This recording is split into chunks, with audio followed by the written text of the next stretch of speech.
सम्माननीय सभामुख महोदय, म आजको विषयवस्तुमा प्रवेश गर्नुभन्दा अगाडि केही कुरा स्पष्ट गर्न चाहन्छु।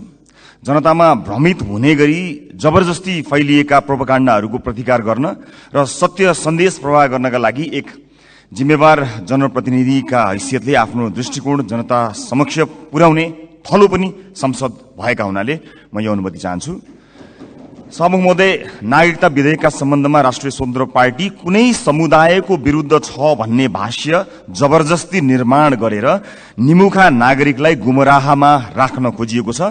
त्यसो गर्नेहरूलाई म यति मात्र भन्न चाहन्छु कि राजनीतिसँग कुनै सरोकार र भोट बैंकको कुनै आवश्यकता नहुँदा पनि प्राकृतिक विपत्ति, वैदेशिक रोजगारीका समस्या र मिटर ब्याज जस्ता विषयमा आवाजविहीन मधेसी जनताको पक्षमा हामी उभिएको संसार साक्षी छ। मैले श्रेय लिन खोजेको होइन, एउटा दृष्टान्त मात्र दिन खोजेको हुँ।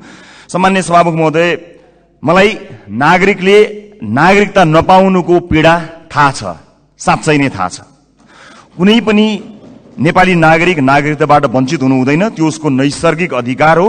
जन्मसिद्ध नेपाली नागरिकका सन्तान र एकल आमाहरूका सन्तानको नागरिकताको अधिकार मेरो र तपाईको जति नै सुनिश्चित छ हुनुपर्छ। सभामुख महोदय,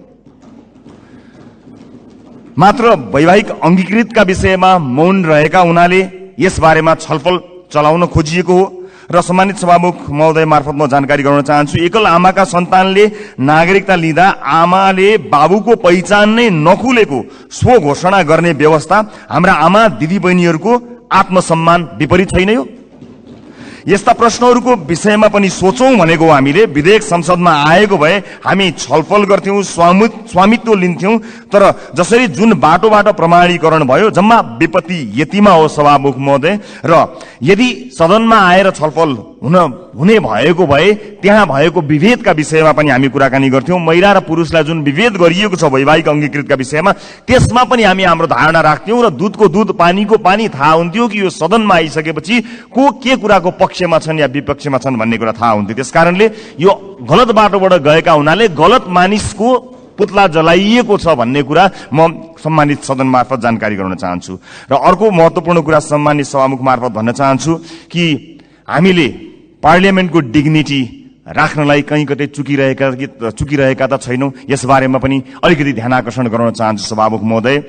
जस्ता जस्ता विषयहरूमा हामीले छलफल गर्यौं, हामी नयाँ राजनीतिक दलका हिसाबमा, चाहे ती हाम्रा पक्षबाट आएका हुन् या अन्य राजनीतिक दलबाट आएका विषयहरू, हामी काहीँ न काहीँ लज्जित भएका छौं। यो सदन भैँसी राँगाको विषयमा गफ गरेर यदि 5 वर्ष बिताउने हो भने हामीले गोबर बाहेक केही पनि प्राप्त गर्न सक्दैनौं। हामी आत्मआलोचना गर्न चाहन्छौं। हाम्रा दलबाट पनि भएका कमी कमजोरीलाई आत्मआलोचना गर्न चाहन्छौं र नयाँ राजनीतिक दलका रूपमा हामी एउटा नयाँ अभ्यास लिएर आएका छौं। हामीले आज बजेटमा कुराकानी गरिरहँदा, राष्ट्रका महत्वपूर्ण मुद्दामा कुराकानी गरिरहँदा आम सर्वसाधारणमा संसदबाट गएको सन्देश राम्रो सन्देश गएको छैन। म आफ्नो भागको ब्लेम, आफ्नो भागमा परेको जुन दुःख छ त्यो आफू जिम्मेवार हुन चाहन्छु र आफ्नो राजनीतिक दलका तर्फबाट गत केही दिनहरूमा भएका बहसहरू अलिकति अमर्यादित भएकोमा क्षमा याचना पनि गर्न चाहन्छु।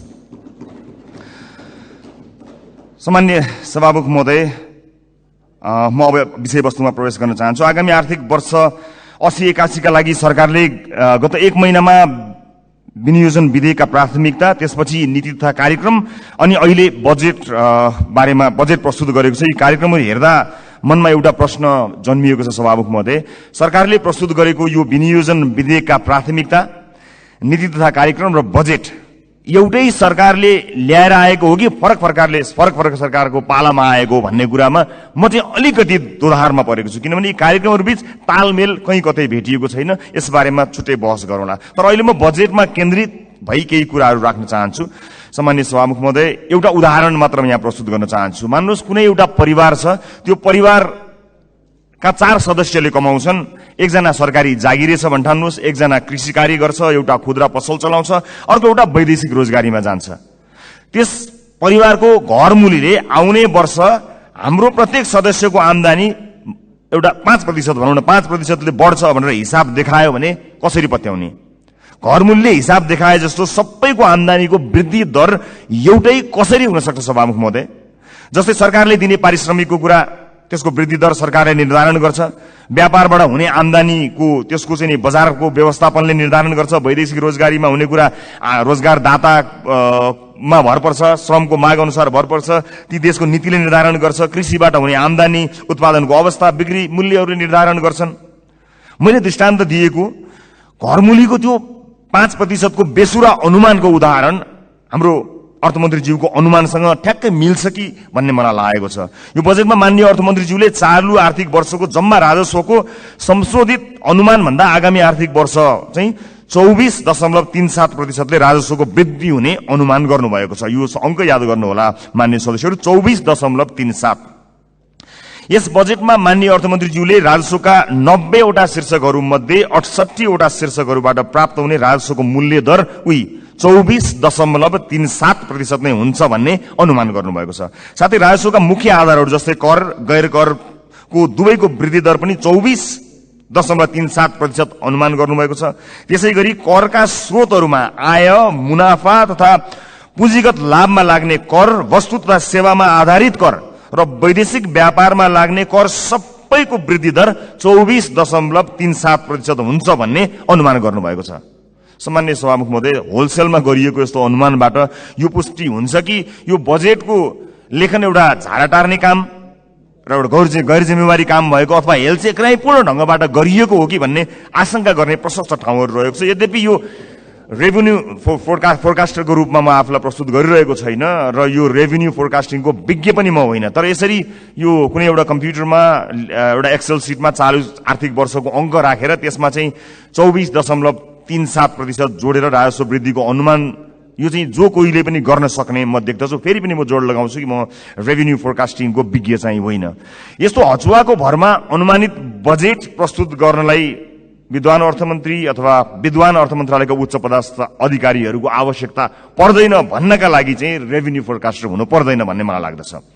सभामुख महोदय, मैले नेपालको विगत केही वर्षको राजस्व, कर र गैर करका वृद्धि दर पनि हेरेको छु, जसमा कुनै पनि वर्ष हाम्रो राजस्वको वृद्धि दर, करको वृद्धि दर र गैर करको वृद्धि दर समान छँदै छैन।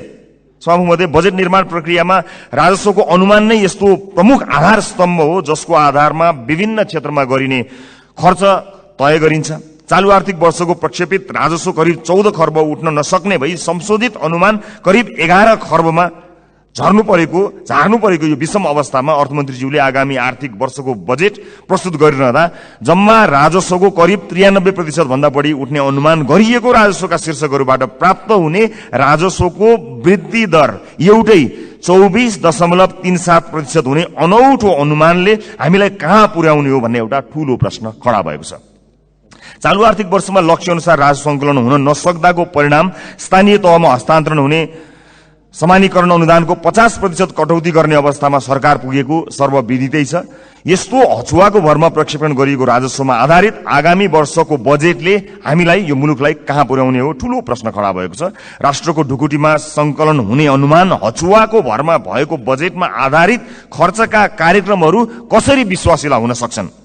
सभामुख महोदय, मेरा पार्टीका मान्य सदस्यहरूले बजेटका कार्यक्रमको बारेमा पनि आफ्नो मन्तव्य राखिरहँदा हाम्रो पार्टीको धारणा पनि राख्नु भएकै छ र म पुनः दोहोर्याउँदै यो गरिमामय सदनको समय बर्बाद गर्नतिर लाग्दिन। तसर्थ सम्माननीय सभामुख महोदय मार्फत हाम्रा विद्वान अर्थमन्त्रीज्यूलाई विश्वमा इमानदार, मेहनती र कर्तव्यनिष्ठ भनी पहिचान बनाएका सम्पूर्ण नेपाली आमा बुवा दाजुभाइ तथा दिदीबहिनीहरूको जनप्रतिनिधिको हैसियतले केही प्रश्नहरू राख्न चाहन्छु। 1, कर र गैर करलाई प्रभाव पार्ने विषयवस्तु र क्षेत्र फरक हुन्छन् भने एउटै दरमा वृद्धि कसरी सम्भव हुन्छ? 2, कुल राजस्व र कर वृद्धिको दर एउटै कसरी हुन्छ? 3, कुल राजस्व र गैर करको वृद्धि एउटै कसरी हुन्छ? 4, अझै उदेक लाग्दो चाहिँ कर र गैर कर जसको आधार र प्रकृति बिल्कुल भिन्न हुन्छ, यिनीहरूको वृद्धि दर कसरी एउटै हुन्छ? मेरो प्रश्न। 5, करका विभिन्न स्रोतहरूको वृद्धि दर फेरि एउटै कसरी हुन्छ? 6, राजस्वका 90 शीर्षकहरू मध्ये 68 वटा शीर्षकहरूबाट प्राप्त हुने राजस्वको वृद्धि दर एउटै कसरी हुन्छ? यी प्रश्नहरू यी प्रश्नहरूले यस्तो हचुवाको भरमा प्रक्षेपित राजस्वको आधारमा खर्च गर्न बजेटमा प्रस्ताव गरिएका विभिन्न कार्यक्रमहरूको बारेमा छलफल र टीका टिप्पणी गर्नुको कुनै औचित्य छ कि छैन भन्ने कुरा खडा गरेको छ सभामुख महोदय। झोलामा कति पैसा आउँछ भन्ने हचुवाका भरमा गरिएको अनुमानबाट गरिने खर्चका बारेमा छलफल गरेर गरिब जनताबाट सङ्कलन गरिएको राजस्व दुरुपयोग गर्नु कति उपयुक्त हुन्छ, यो पनि एउटा प्रश्न भएको छ। सम्मानित सभामुख महोदय, अर्थमन्त्रीज्यूले भर्खरै उठाएका प्रश्नहरूका सम्बन्धमा नेपाली जनतालाई स्पष्ट पार्नुहुनेछ भन्ने मैले आशा लिएको छु। यदि यसको स्पष्ट र विश्वास लाग्दो आधार नेपाली जनता सामु आएन भने सत्ता पक्षका माननीय सांसदहरूले यो बजेटलाई कुन नैतिकताले पास गर्नुहुन्छ होला, मैले गम्भीर प्रश्न खडा गरेको छु। सम्मानित सभामुख महोदय, राष्ट्रिय स्वतन्त्र पार्टी यो सदनमा उपस्थित भइसकेको छ। विगतमा जे भए पनि अब त्यसरी नचलोस्। माननीय अर्थमन्त्रीज्यूले मैले उठाएका प्रश्नहरूको विश्वासिलो आधारसहितको भरपर्दो जवाब दिनु सक्नु भएन भने मलाई आशा छ उहाँ राजस्व अनुमानमा संशोधित प्रस्ताव लिएर आउनुहुनेछ। हामी सृजनात्मक र रचनात्मक प्रतिपक्षको भूमिका निर्वाह गर्दै उहाँको संशोधित बजेटलाई पारित गराउन फेरि अग्रणी भूमिका निर्वाह गर्नेछौँ। सभामुख महोदय, सचेत नेपाली जनताहरूले हेरिरहेका छन्। बहुमतको आधारमा यस्तो हचुवाको भरमा अनुमान गरिएको राजस्वमा आधारित बजेटलाई पास गरेर अघि जाने हो भने यसको जिम्मेवारी पास गर्नुहुने सम्पूर्ण माननीय ज्यूहरूले लिनुपर्नेछ। गल्ती हुन सक्छन्, त्यसलाई सच्याएर अघि बढ्नु इमान्दारिता र महानता हो। भएको गल्तीलाई सच्याउन सत्तापक्ष र प्रतिपक्ष नभई हामी कुनै अर्को पक्ष भइराख्नु पर्ने छैन, एकै ठाउँमा उभिन सकिन्छ। यो राष्ट्रले जित्ने कुरा भएको हुनाले परम्पराको नाममा बहुमतले पेलेर जाने मनस्थिति बनाइयो भने त्यसको परिणाम अवश्य पनि यो देशले भोग्नुपर्नेछ, सत्ता पक्ष या विपक्षले भोग्नुपर्ने छैन। त्यसैले मान्य सदस्यहरूले तथ्यमा आधारित भएर आफ्ना विवेक प्रयोग गर्नुहुनेछ भन्ने कुरामा मैले आशा राखेको छु र एउटा आशंका उब्जिएको छ। म सभामुख मार्फत माननीय अर्थमन्त्रीज्यूलाई सोध्न चाहन्छु, स्पष्ट पारिदिनु होला कि यसपटकको विकास बजेट डडेलधुरामा कति पार्नु भएको छ, नुवाकोटमा कति पार्नु भएको छ, गोर्खामा कति पार्नु भएको छ? एउटा गम्भीर प्रश्न खडा भएको छ। सुनिए अनुसार र केही डाटाहरू सार्वजनिक भए भन्दा अगाडै यसको तथ्य जाँच गर्नु अगाडिको आशंकाको प्रश्न हो मेरो। लगभग 40 देखि 50% विकास बजेट डडेलधुरा, नुवाकोट र गोर्खाका लागि छुट्याइएको जानकारी आएको छ। हामी अरूबाट सुन्न चाहदैनौँ। सञ्चार माध्यमका हेडलाइनको तथ्य जाँच हामी गर्दै गरौँला, तर म माननीय अर्थमन्त्रीज्यूबाट यसको जवाफ चाहन्छु। बताइदिनु होला डडेलधुरा, नुवाकोट र गोर्खामा कति बजेट छुट्याइएको छ, अनि मधेसलाई बजेटमा गरिएको विभेदका बारेमा कतिको जानकार हुनुहुन्छ, एकपटक बताइदिनु होला। सम्मानित सदनमा स्क्रिनहरूमा हामी बोलेको आवाज राखिएको छ। हामीले बजेटमा कुराकानी गरिरहँदा यो देशको भविष्य निर्माण गर्छौं भनेर हामीले ब्यालेटको बाटो हुँदै यही सदन छिरेर परिवर्तन गरेरै छाड्छौं भनेर प्रतिबद्धता गरेर आइरहँदा सदनमा भइरहने बहसहरूले यतिखेर सरकारी अस्पतालहरूमा भएको अवस्था हामीले सम्बोधन गर्न सकेका छौं। म त भन्छु सम्मानित सभामुख महोदय, यो सदनमा 5 वर्षसम्म आजबाटै देशका 7वटा प्रदेशका सरकारी अस्पतालको लाइभ सीसीटीभी फुटेज एकातिरको भित्तामा राखौं। देशका अझ विशेष गरेर मधेसका सामुदायिक विद्यालयका सीसीटीभी फुटेजको लाइभ फुटेज दाहिनेतिर भित्तामा राखौं अनि बीचमा एउटा स्क्रिनको व्यवस्था गरौं सभामुख महोदय, जहाँ करिब प्रत्येक दिन 5-6 हजारका दरले यो देशमा भविष्य छैन भनेर यो देशबाट निस्किएर गएका त्रिभुवन अन्तर्राष्ट्रिय विमानस्थलमा लाइनबद्ध भएका नेपाली नागरिकको तस्बिर, त्यसको लाइभ फुटेज राखौं र 5 वर्षपछि हामी हेरौं बिफोर र आफ्टर भनेर। हामी संसद छिर्नु अगाडि ती विद्यालय कस्ता थिए, हामीले 5 वर्ष यो सदनमा बहस गरेर ती विद्यालयलाई कस्ता बनायौं, ती अस्पतालहरू विशेष गरेर बालबालिकाको हुने ती नजिकैको कान्ति बाल अस्पताल गए पनि हुन्छ, संसदपछि सबैजना जाउँ। त्यो अस्पताललाई हामीले 5 वर्ष यो सदनमा विभिन्न कसैले असाध्यै नरम बनेर असाध्यै असल ज्ञानी प्राणी बनेर, कसैले हामी जस्ता चर्का आवाजमा बोलेर, जसले जसरी बोले ता भए पनि हामीले गरेको नीति निर्माणले 5 वर्ष अघि र 5 वर्ष पछाडि के फरक पर्यो भन्ने कुरा यो स्क्रिनमा राखौं र त्यसपछि 5 वर्षपछि आउने सदनलाई त्यो स्क्रिनको अर्को दृश्य हस्तान्तरण गर्ने प्रतिबद्धता व्यक्त गरौं। यदि यसरी गर्न सक्दैनौं भने र यसरी रागा भैँसीका भरमा बहसहरू चलाएर अगाडि बढ्ने हो भने नेपाली जनतामा निराशा छाउँछ। सभामुख महोदय, म गम्भीर ध्यान आकर्षण गर्न चाहन्छु। यो सँगसँगै म अर्को एउटा ध्यानाकर्षण पनि गराउन चाहन्छु। हामीले बनाउने कानूनहरूका आधारमा र अझ विशेष गरेर हामीले छुट्याएको प्राथमिकताहरूका आधारमा जनजीविकामा प्रभाव पर्नुपर्ने हुन्छ, हाम्रो जीवनमा प्रभाव पार्ने होइन। तपाईँ हाम्रो जीवनमा आज यो सम्मानित सदनभित्र आएका हामीहरू नेपाली नागरिकलाई केही भनेर यहाँ आएका छौं, तर आज सम्बन्धित मन्त्रीका जिल्लाहरूमा अलिकति पहुँच भएका सांसदहरूका जिल्लाहरूमा जसरी बजेट बाँडफाँड गर्ने कार्य भएको छ, के तपाईलाई लाग्छ यसपछि फेरि पनि जनताका माझमा हात जोडेर भोट माग्न जाँदाखेरि हामीले यही 5 वर्षका गतिविधि र यिनै बजेटहरू यिनैका आधारमा नेपाली जनताले हामीलाई पत्याएर भोट दिनेछन्? दिने छैनन्। यदि नेपाली जनताले विवेक प्रयोग गरे भने दिने छैनन्। र जुन किसिमको बहस सम्मानित सदनमा केही दिन अगाडि भयो, त्यो बहस यदि निरन्तरता हुने हो भने सम्मानित सभामुख महोदय मार्फत भन्न चाहन्छु, म चाहिँ नेपाली जनतालाई अनुहार देखाउने हैसियतको रहने छैन। त्यसकारणले यो सदनमा हुने बहस अत्यन्त महत्त्वपूर्ण बनोस्, यहाँ हुने सरसल्लाहहरू महत्त्वपूर्ण बनुन् भन्ने कुराको ध्यान आकर्षण गराउन चाहन्छु र आफ्ना दलका तर्फबाट म यसको प्रतिबद्धता पनि व्यक्त गर्न चाहन्छु। सञ्चार माध्यममा आएका विषयलाई लिएर नै हामी कहिलेकाहीँ सदन अवरुद्ध पनि गर्दा रहेछौँ, त्यसको फ्याक्ट चेक गर्नु पनि महत्त्वपूर्ण हुने रहेछ। मैले निर्ममतापूर्वक भन्नै पर्छ, केही, सबै होइनन्, केही सञ्चार माध्यमहरूमा कयौं व्यापारी व्यवसायीहरूले लगानी या विज्ञापनबाट प्रभाव पारेका छन्। यो सत्य हो। बोल्न धेरैजना किन डराउनुहुन्छ भने ती सञ्चार माध्यमहरूले गलत लेखिदिँदा आफ्नो छवि बिग्रन्छ भन्ने डरले कयौं मान्यहरू बोल्नुहुन्न, तर त्यसो भन्न मिल्दैन। त्यसैमा आएको समाचारले संसदमा हंगामा मचाइरहँदाखेरि त्यो जसले समाचारलाई प्रभावित पार्न खोज्यो कुनै व्यापारी, उसले कति रमाइलो मान्दो। यो सदन कुनै एउटा हेडलाइनमा उचालिने ठाउँ होइन, त्यसको वास्तविकता जाँच गर्नुपर्छ, त्यसलाई परख्नुपर्छ, अनि त्यसपछि आवश्यक भए मात्र सदन घेरिनुपर्छ, सदनमा हो हल्ला गर्नुपर्छ। यो मैले आफैलाई बढी प्राथमिकता दिएर भनेको, मैले कुनै दललाई भनेको होइन। हाम्रो दल पनि यसमा सहभागी छ। त्यसकारणले हामी केही नयाँ गरौँ भनेर आएका दलहरू हामी पुरानै शैलीमा गयौं र हामी पनि त्यही रोगमा लाग्यौं भने मैले अघि भने जस्तै हामीले प्राप्त गर्ने भनेको यी गाई र भैँसीका अथवा भैँसी र रागोका कुराकानी गर्यौं भने अन्त्यमा हामीले प्राप्त गर्ने भनेको त्यो गोबर बाहेक केही पनि होइन। मैले सम्मानित सदनलाई यो कुरा जानकारी गराउनै पर्नेछ। सम्मानित सभामुख महोदय, यस सदनमा हामीले नेपाली जनताका लागि नीतिहरू बनाइरहँदा र विशेष गरेर बजेटमा प्राथमिकताहरू छुट्याइरहँदा हामीले छुट्याएको प्राथमिकताले आम नागरिकको जीवनलाई छुन सकेनछ भने, आम नागरिकको दैनिकीलाई प्रभाव पार्न सकेन भने हाम्रो लागि त्यो दुर्भाग्यको विषय हुन्छ।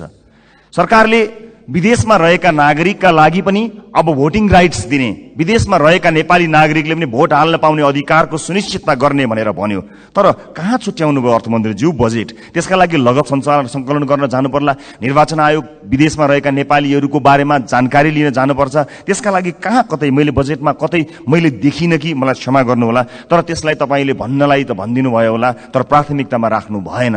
हामी फेरि पनि भन्न चाहन्छौँ, यो देशमा भविष्य नदेखेर विभिन्न कुरीतिका कारणले, हामीले भोग्नु परेका व्यथितिका कारणले मुलुकमै केही गरी खाउँ भन्ने अवसर नपाएर बाध्य भएर विदेश बसेका नेपालीहरूले आफ्नो देशको भविष्य छान्न पाउनुपर्छ, भोट हाल्न पाउनुपर्छ। त्यसलाई प्राथमिकताका साथ राखियोस्। म माननीय अर्थमन्त्रीज्यूलाई विदेशमा रहेका नेपालीहरूले मतदान गर्न पाउने अधिकारको सुनिश्चितताका लागि कति बजेट छुट्याउनु भएको छ, के व्यवस्था गर्नु भएको छ, म त्यसको लागि पनि जवाफ चाहन्छु। र जिल्ला निर्वाचन कार्यालयहरू खारेज गर्ने जस्तो निर्णय, गलत निर्णय सच्याइयोस् भन्ने कुरा पनि म भन्न चाहन्छु। किनभने संवैधानिक निकायहरूलाई, हामीले त्यसका काम कारबाहीहरूलाई यदि ध्यान दिएनौँ, तिनको स्वच्छतामा हामीले प्रश्न खडा गरेनौँ र त्यसलाई सरकारका मार्फत या कुनै मन्त्रालयका मार्फत ल्याएर राखिदियौँ भने त्यो साँच्चै नै दुर्भाग्यपूर्ण हुनेछ। त्यसकारणले यसलाई पनि पुनर्विचार गरियोस्। खर्च कटौतीका नाममा हरेक विषयलाई त्यसको गम्भीरता, त्यसको महत्त्व नबुझिकन गरियो भने त्यो साँच्चै नै दुःखद हुनेछ। म सम्मानीय सभामुख मार्फत यो ध्यान आकर्षण गराउन चाहन्छु। र अहिले बजारमा देखिएको वित्तीय सङ्कट, आम नागरिकले भोगेको वित्तीय सङ्कटलाई सम्बोधन गर्ने र त्यसमा उत्साह छर्ने किसिमका कुनै पनि कार्यक्रमहरू हामीले देख्न सकेनौँ। आज एकपछि अर्को सटरहरू बन्द भएका छन्। आज कयौं व्यापारी व्यवसायीहरू बैंकको चर्को ब्याज तिर्न नसकेर कयौं व्यापारी व्यवसायीहरू आत्महत्या गर्ने अवस्थासम्म पुगेका छन्। मेरै निर्वाचन क्षेत्रमा शंकर कणेलले आत्महत्या गर्नुभयो र उहाँको सुसाइड नोटमा लेखिएका कुराहरू गम्भीर छन्। यस्ता धेरै समस्याहरू देखिएका छन्। आज प्रत्येक 3वटा सटरमा एउटा सटर बन्द भएको अवस्था छ।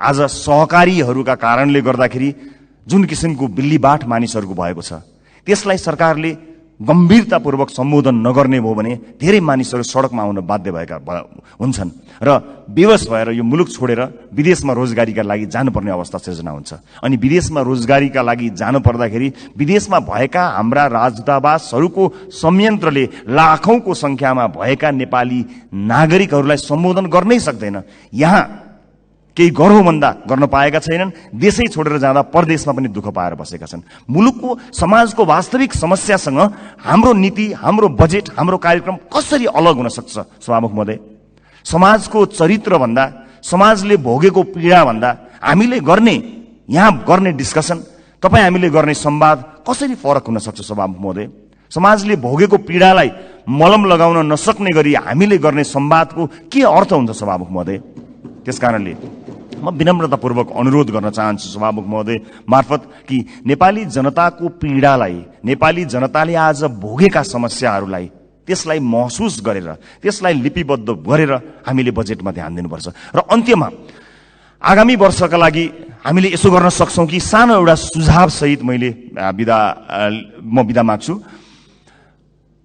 बजेट बन्नुभन्दा 4-5 महिना अगाडि हरेक राजनीतिक दलका अझ विषय विज्ञहरू छन् भने उनीहरूलाई सहभागी गराएर प्राथमिकताका क्षेत्रहरू छुट्याउँ। कुनै पनि राजनीतिक दलले भोट माग्दाखेरि शिक्षा गुणस्तरीय र स्वास्थ्य आम नागरिकको पहुँचमा भनेर हामीले भोट मागेका हौं नि। हाम्रो घोषणापत्रमा, हाम्रा वाचापत्रमा बाकाइदा लेखिएको छ नि। नेपालको संविधानले पनि त्यो अधिकारलाई सुरक्षित गरेको छ नि। भनेपछि के सत्ता पक्ष के विपक्ष कसैको विमति होला र? हामीले कस्तो शिक्षा नीति बनाउने? आउनुहोस् सबै राजनीतिक दलका साथीहरू एक ठाउँमा उभियौं र एउटा साझा शिक्षा नीति सरकारलाई हामीले रेकमेन्ड गरौं।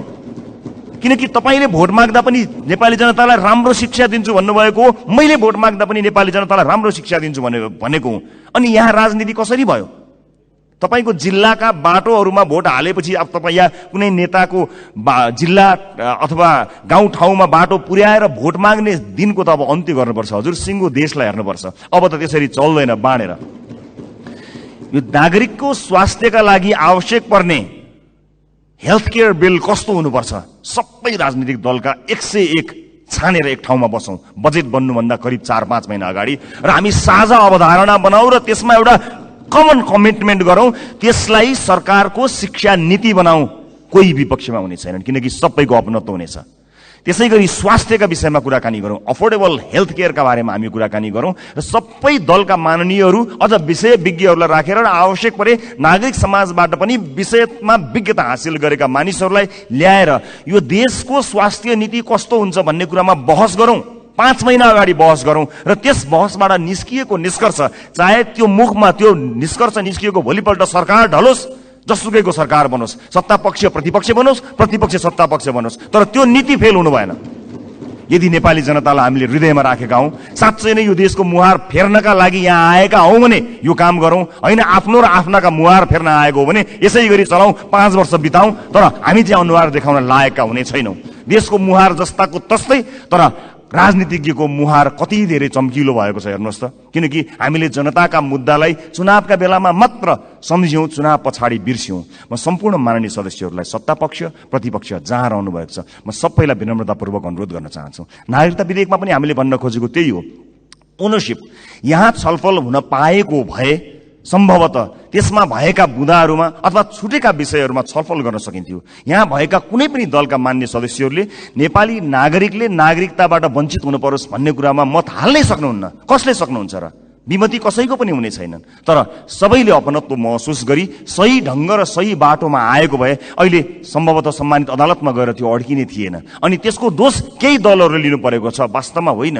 नेपाली नागरिकले नागरिकता प्राप्त गर्नुपर्छ भन्ने कुराको विरोधमा, त्यसको विपक्षमा कोही पनि नेपाली हुनै सक्दैन। तर त्यसभित्रको अन्तर्वस्तुमा पछिसम्मलाई सोचेर संवेदनशील विषयहरूमा यो सदन जहाँ नयाँ माननीयहरू र नयाँ राजनीतिक दलका रूपमा हामी पनि आएका छौँ, हामी पनि यसमा सहभागी हुन चाहन्छौँ अनि हामी पनि यो छलफलमा सहभागी हुन चाहन्छौँ, अन्तर्वस्तुमा कुराकानी गर्न चाहन्छौँ र त्यो विधेयकले छुटाएका तर महत्त्वपूर्ण विषयमा हामी योगदान दिन चाहन्छौँ र इतिहासलाई त्यो दस्तावेजमा हामी पनि सही साक्षी हौँ भनेर भन्न चाहन्छौँ। हामी पक्षमा छौँ।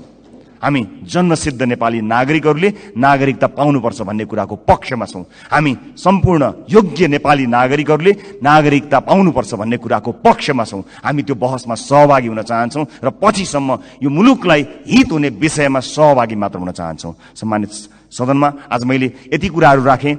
मलाई विश्वास छ हामीले गरेका बहसहरू केवल बहसका लागि होइनन्। हामीले भनेका यी शब्दहरू, हामीले प्रकट गरेका हाम्रा धारणाहरू केवल यतिकै एउटा धारणा राख्नलाई गरिएका विषयवस्तु होइनन्। विशेष गरेर यसपटकको संसदका सबै जस्तो सेसनहरूमा, सबै जस्तो विषयहरूमा आम नागरिकको चासो तुलनात्मक रूपमा अघिल्ला वर्षहरूको भन्दा बढी भएको एउटा डाटाले बताएको छ। अर्थात् नेपाली नागरिकहरू तुलनात्मक रूपमा नेपालको संसदमा भइरहेको बहसलाई अचेल, अत्यन्त गम्भीरताका साथ हेरिरहेका रहेछन्। एउटा अध्ययनले त्यो बताएको छ। यस्तो चासोको विषय बनेको यो सदन हाँसोको विषय नबनोस्, महत्त्वपूर्ण निर्णयहरू आउन सकुन् र एक अर्कामा सहकार्य गर्दै संसदीय मर्यादालाई कायम राख्दै बहसहरू कायम गरेर मुलुकका लागि केही चिज दिन सकियोस्। र यो 5 वर्षमा जसरी भनिन्छ नि, हामी हाम्रो जीवनको 5 वर्षलाई पल्टाएर हेऱ्यौँ भने 5 वर्ष अगाडि हामी कहाँ थियौँ र 5 वर्ष पछाडि हामी कहाँ छौँ भन्ने कुरा हामी सजिलै हेर्न सक्छौँ। व्यक्तिको जीवनमा 5 वर्षको धेरै ठुलो महत्त्व हुन्छ। देशको जीवनमा पनि त्यो 5 वर्षको अझ धेरै महत्त्व हुन्छ। त्यसकारणले हामी यो सदनको जब अन्तिम दिनमा यहाँ बोल्नेछौँ, अघि मैले भने जस्तै हामीले विशेष गरेर देशको टड्कारो समस्यामा रहेका नागरिकको स्वास्थ्यमा यो 5 वर्ष सदनभित्र आएर हामीले के गर्यौँ त्यो भन्न पाइयोस्। त्यसपछि निर्वाचित हुने मान्यज्यूहरूलाई बुझाउन पाइयोस् हामीले यो देशका लागि यति गर्न सक्यौँ, बाँकी तपाईँको जिम्मा भन्न सकियोस्। अघिल्लो सदनले हामीलाई के बुझायो? आज अघिल्लो सदनले बुझाएका कयौँ भ्रष्टाचारका काण्डहरू काँधमा बोकेर हामी हिँड्नु परेको छ। त्यसको निराकरण गर्नुपर्दाखेरि यहाँ एउटा दलको नाम आयो भने अर्को दलले विभिन्न बहानामा बार्गेनिङ गरेर त्यसलाई विषयान्तर गर्न खोज्ने हो कि भन्ने आशंका पैदा भएको छ। एउटा विषय उठ्छ, त्यसपछि त्यो विषय सेलाउँछ, अर्को विषय उठ्छ। कता कता आशंका पैदा भएको छ। मैले भनेको थिएँ कि कहीँ पुराना राजनीतिक दलहरू एक अर्काको पोल खुल्ला भनेर आत्तिएका त छैनन्, विषयान्तर गर्न लागिरहेका त छैनन्। हामीलाई डर भएको छ। नेपाली जनताले नयाँ म्यान्डेट दिएर पठाएको राजनीतिक दलका रूपमा हामी पुराना माननीयज्यूहरूबाट सिक्न चाहन्छौँ, बुझ्न चाहन्छौँ। तपाईँको राजनीतिक लडाईँ र तपाईँको राजनीतिक इतिहासको मानमर्दन गर्ने हाम्रो ध्येय कहीँ पनि छैन। कुन सङ्घर्षले तपाईँले आज यो दिन ल्याउनु भएको छ? हामी त सजिलै राजनीतिमा आयौँ। साँच्चै भन्नुपर्दा हामीलाई राजनीतिमा त्यो सङ्घर्ष गर्नु परेन। तपाईँहरू त राज्यले लखेटेको, राज्यले मार्छु भनेको, भूमिगत बस्नु परेको, जेल जीवन बिताउनु भएको त्यति ठुलो सङ्घर्ष गरेर तपाईँहरूले यहाँ ल्याउनु भएको छ। हामीलाई गर्व छ तपाईँहरूप्रति। तर गर्व गर्न लायक, तपाईँको इतिहासमा गर्व गर्न लायक वर्तमान भइदियोस् भन्ने मात्र हाम्रो चाहना हो। एक अर्काप्रतिको वैमनस्यता, एक अर्काप्रतिको तिक्तता सम्मानित सदनमा तपाईँहरू उखिरहँदा हामी के हेर्ने, मुस्कुराउने कि ताली पड्काउने कि ढ्याप गर्ने कि मुख छोप्ने, त्यस्तो अवस्था हामीलाई सृजना नगरिदिनु होला। किनकि नेपालको राजनीतिमा तपाईँले दिनुभएको योगदानको हामी कदर गर्न चाहन्छौँ। हामी त्यो पुस्ता बन्न चाहन्छौँ जो अघिल्लो पुस्ताले गरेको राजनीतिक योगदानको उच्च मूल्याङ्कन गर्न सकोस्। तर सम्मानित सदनमा एउटा पार्लिमेन्टको डिग्निटीलाई नै हल्लाइदिने किसिमका गतिविधि हुँदाखेरि कता कता हामीलाई पनि त्यो रोग सरे जस्तो पनि कहीँ दिनमा भयो। हामी त्यो रोग सार्न चाहन्नौँ मान्यज्यूहरू, हामी त्यो रोग सार्न नै चाहन्नौँ। हामी तपाईँलाई त्यही सम्मानित स्थानमा राख्न चाहन्छौँ जुन सम्मानको तपाईँहरू लायक हुनुहुन्छ। हामी नयाँ पुस्ताका राजनीतिज्ञहरूलाई तपाईँहरूले एउटा यस्तो संस्कारको विकास गरिदिनुहोस्, एउटा यस्तो संस्कार दिनुहोस् ताकि हामी भोलि पनि गर्व गर्न सकौँ कि हामीले यो तपाईँबाट सिकेका हौँ। हामीले नेपाली कङ्ग्रेसबाट सिक्यौँ, हामीले नेकपा एमालेबाट सिक्यौँ, हामीले नेकपा माओवादीबाट सिक्यौँ भनेर हामीले भन्न सकौँ, मधेसवादी दलहरूबाट सिक्यौँ, जसपाबाट सिक्यौँ भन्न सकौँ, हामीले नेताहरूको नाम लिएर भन्न सकौँ यी नेताहरूबाट हामीले सिकेको हो नि भन्न सकौँ। तर हामीले, माफ गर्नु होला, म क्षमा चाहन्छु, पछिल्ला केही गतिविधिहरूलाई हेर्दा हामीले चाहिँ उल्टो कुरा सिक्छौँ कि हामीलाई पो त्यो रोग सर्छ कि भन्ने डर पैदा भएको छ। म सभामुख मार्फत सम्मानित सदनलाई यति भन्न चाहन्छु कि नीति कार्यक्रमहरू भन्दा, कानूनहरू भन्दा र बजेटहरू भन्दा नेपाली जनतालाई मूलधारमा राखियोस्, देशको वर्तमान समस्यालाई मूलधारमा राखियोस्। वैदेशिक रोजगारीले गाँजेको यो देश यसका मूल समस्याहरूलाई मध्यनजर नराखिकन त्यसलाई नजरअन्दाज गरेर आँखा चिम्लिएर कहीँ पनि पुग्न सकिँदैन। त्यसकारणले नागरिकको स्वास्थ्य, नागरिकको शिक्षा र सामाजिक न्यायका पक्षमा उभिन सक्ने बनोस् बजेट, यही भन्न चाहन्छु। र म जाँदा जाँदै सभामुख महोदय, मैले अघि एउटै दर रेट भएको यो डकुमेन्ट म शीर्ष नेताहरूलाई म उपलब्ध गराउन चाहन्छु। यसले देखाउनेछ 24.37% को जुन मैले डाटा प्रस्तुत गरेँ त्यो म अझ स्पष्ट हुने गरी एक-एकवटा प्रमुख राजनीतिक दल र अर्थमन्त्रीज्यूलाई जाँदा जाँदै हस्तान्तरण गर्नेछु। हस्, धन्यवाद, नमस्कार।